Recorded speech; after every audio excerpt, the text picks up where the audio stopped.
Hello and welcome back. If you're rejoining us from our first video on the Radio Restore, that's great. If you haven't seen it yet, check it out. It's good stuff. Today we're going to be diving right in. We're going to be pulling the guts out of this radio, the electronics anyway, and we're going to see what kind of treasures await us and where it takes us next. This is going to be good. I hope. Stick around.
So what does this all mean?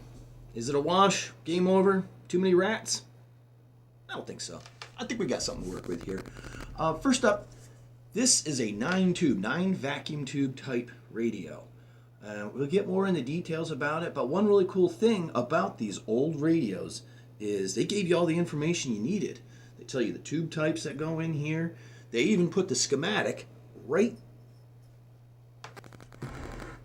there. Well, it would be there if the mice didn't eat it, or many years of sitting deteriorated. There's not much left of it. But there's good news still. There's good news for this. Our good friends over at radiomuseum.org, put the link down below, they have information on all kinds of these radios. And they even have schematics. Check that out. But go there, check them out. You can download all this information, browse around, be nerdy. It's cool stuff. So what are we going to do? Where are we going to go from here? Well, we're going to hold on to this. This is going to be like our ship in the bottle model. If you've ever seen those, I've never pictured myself taking one of those on, but it looks like it's here now. We're going to go ahead and put this up on the shelf. We're not going to lose this. We're not going to lose sight of this. We're going to come back to it and see what we can do. But I want to get back to that cabinet no matter what. I want to make sure that cabinet gets finished. It's going to be pristine. Stick with me. You're going to love it. Next time.